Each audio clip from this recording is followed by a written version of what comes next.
Ugan ay nababa sa libingan, pati ng tunog ng iyong mga biola.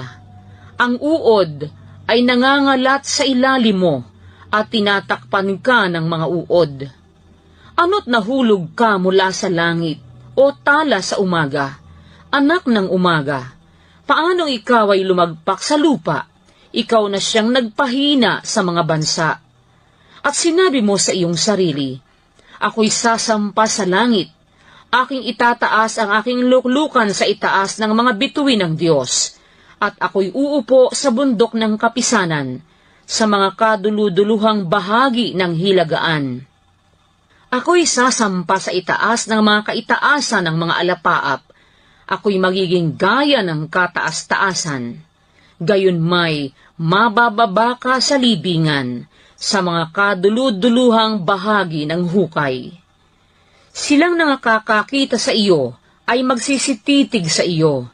Kanilang mamasdan ka na mga nagsasabi, ito baga ang lalaki na nagpayanig ng lupa, na nagpauga ng mga kaharian, na ginawang gaya ng ilang ang sanglibutan, at gumiba ng mga bayan nito, na hindi nagpakawala ng kanyang mga bilanggo upang magsiuwi?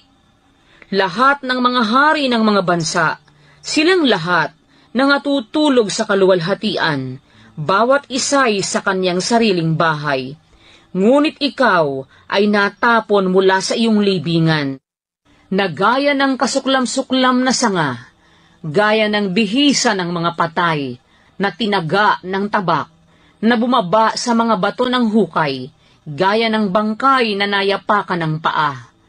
Ikaw ay hindi malalakip sa kanila sa libingan, sapagkat iyong sinira ang iyong lupain, iyong pinatay ang iyong bayan.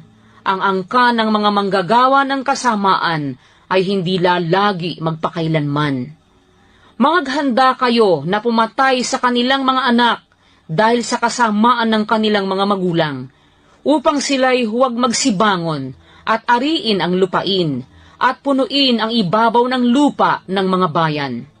At ako'y babangon laban sa kanila, sabi ng Panginoon ng mga hukbo, at ihihiwalay ko sa Babilonia ang pangalan at ang nalabi, at ang anak ng anak, sabi ng Panginoon. Akin namang gagawing pinakaari ng hayop na eriso, at mga lawa ng tubig, at aking papalisin ng pangpalis na kagibaan, sabi ng Panginoon ng mga hukbo. Ang Panginoon ng mga hukbo ay sumumpa, na nagsabi, tunay na kung ano ang iniisip ko, gayon ang mangyayari. At kung ano ang aking pinanukala, gayon mananayo. Na aking lalansagin ang taga-Assyria sa aking lupain, at sa aking mga bundok ay yayapakan ko siya sa ilalim ng paa. Kung magkagayoy, mahihiwalay ang kanyang atang sa kanila, at ang ipinasan niya ay mahihiwalay sa kanilang balikat. Ito ang panukala na aking pinanukala sa buong lupa, at ito ang kamay na umunat sa lahat ng mga bansa. Sapagkat pinanukala ng Panginoon ng mga hukbo, at sinong wawala ng kabuluhan? At ang kanyang kamay na nakaunat, at sinong mag-uurong? Nagkaroon ng hulang ito ng taong mamatay ang Haring Akas.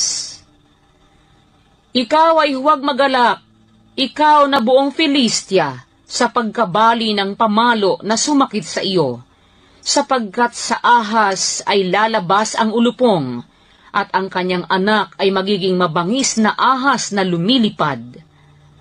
At ang panganay ng dukha ay kakain, at ang mapagkailangan ay mahihigang tiwasay, at aking papatayin ng gutom ang iyong angkan, at ang nalabi sa iyo ay papatayin.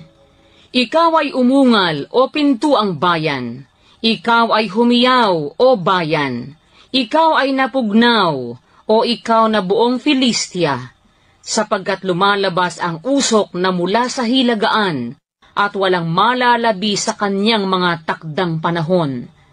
Ano nga ang isasagot sa mga sugo ng bansa, na itinayo ng Panginoon ang Sion, at doon nanganganlong ang nagdadalamhati sa kanyang bayan?